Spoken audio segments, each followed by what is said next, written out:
Eu aqui, diva trans, tomando meu cafezinho, toda descabelada, porque o cabelo não ajuda muito. Mas eu vim aqui trazer para vocês algumas notícias bem interessantes para a gente dar uma atualizada aqui, né? Dar uma upada nos conteúdos. Vamos lá. Então eu vou começar com essa Allow for 1 week. Vou começar com essa notícia bombástica, que é o seguinte: segundo um linguista português, em algumas décadas, o idioma falado no Brasil se chamará brasileiro e não mais português do Brasil, né? Vamos entender o porquê que a gente vai sofrer essa alteração aí na língua portuguesa, que não vai mais ser português, vai ser brasileiro. A língua de Portugal não nasceu exatamente em Portugal. E o Brasil, a principal ex-colônia portuguesa, fala um idioma que cada vez mais se modifica e será chamado em um futuro breve de brasileiro e não mais de língua portuguesa. São visões que talvez mexam com o orgulho do lusitano, né? Então, lusitano, para quem não sabe, é uma pessoa que nasceu em Portugal, né? O povo que construiu o primeiro Estado moderno europeu e deixou nos continentes americanos, africanos e asiáticos marcas profundas dessa cultura. E também da dominação pela força, como eles fizeram com a gente lá no Brasil, né? O defensor dessas visões, porém, é justamente um português. O linguista Fernando Venâncio, ele teve publicado recentemente no Brasil um livro que se chama Assim Nasceu uma Língua, editora Tinta da China. Nunca ouvi falar.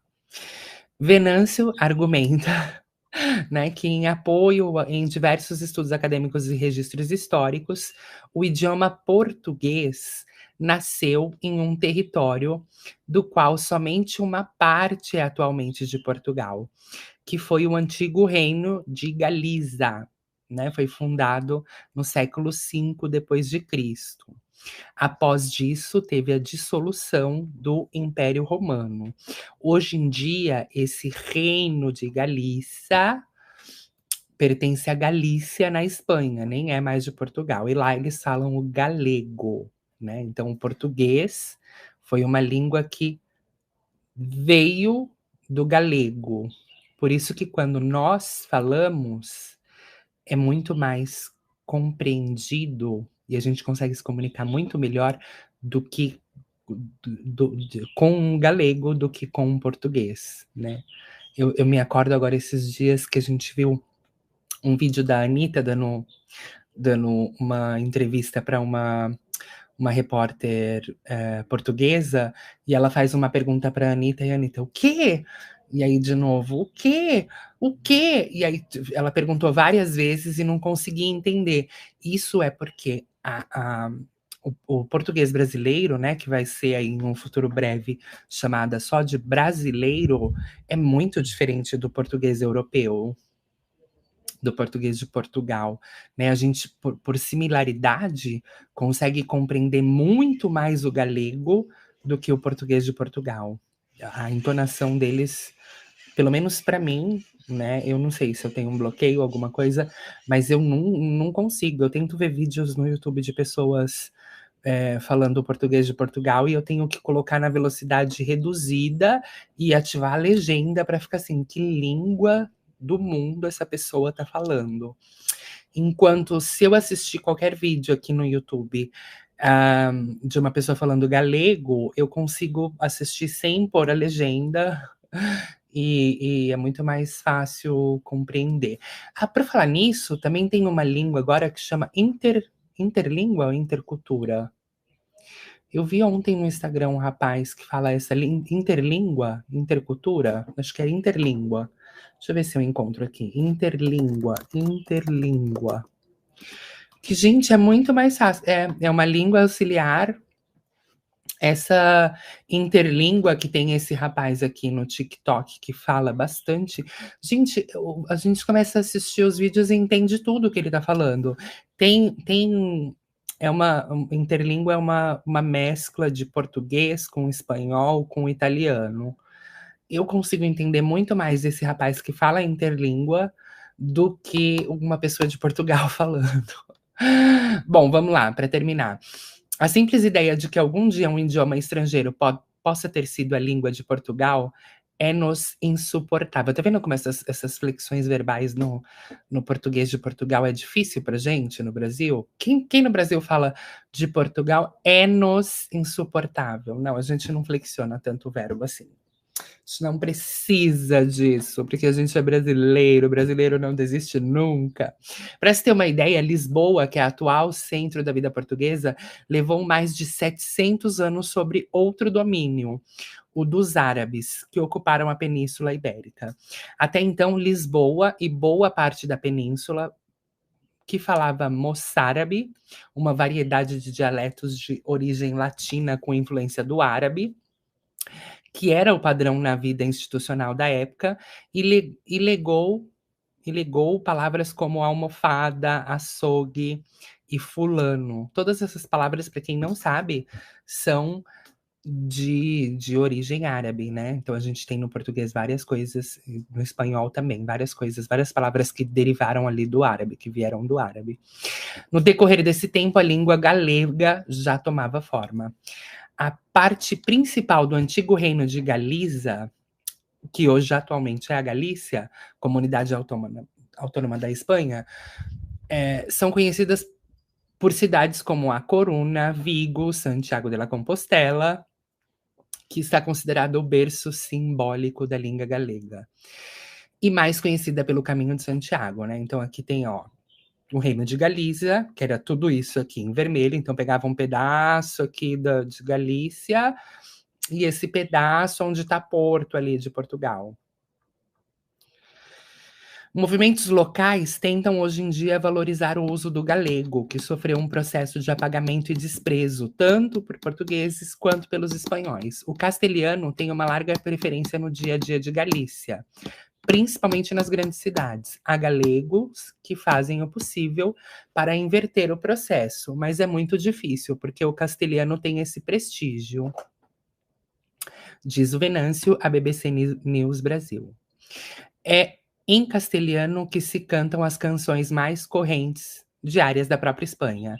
O galego é visto como uma língua rural, uma língua de aldeão. É uma coisa mais para quem é no campo, seria o nosso porta, o nosso carne aí no Brasil, né? Um exemplo dessa tensão está na produção espanhola Mar Adentro, estrelada por Javier Bardem e vencedora do Oscar de melhor filme internacional. Ela é passada na Galícia agrária, ou seja, na Galícia rural, que seria aí o interior do Brasil, rústica e tem diálogos em galegos.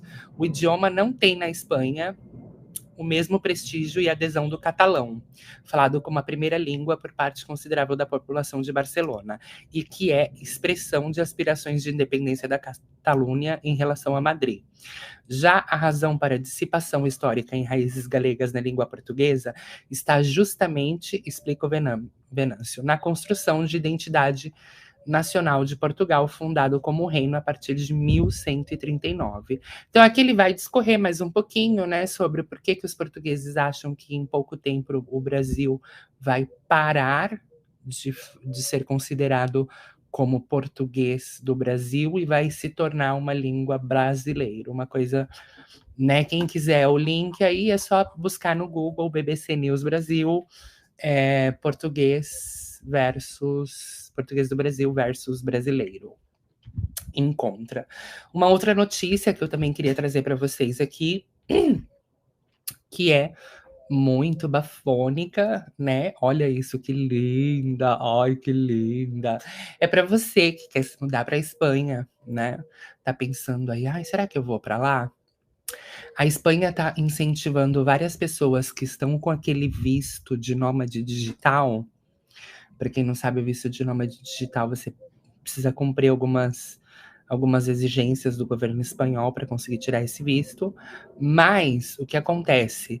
Se além de nômade você conseguir, né, porque o nômade já abre as portas para você se desprender dos grandes centros, então você não precisa ficar necessariamente localizado em Madrid, Barcelona, Valência, que são as grandes cidades aqui, né? Então, para desafogar um pouco essas cidades que já recebem muitos turistas, a Espanha está criando incentivos, né? O governo espanhol está criando incentivos para pessoas que desejam morar em cidades mais ou eu diria menos badaladas. Tem essa região aqui da Espanha que vai pagar até 88 mil reais para novos residentes. E aí, isso aqui tá na Forbes, tá? Matéria oficial da Forbes.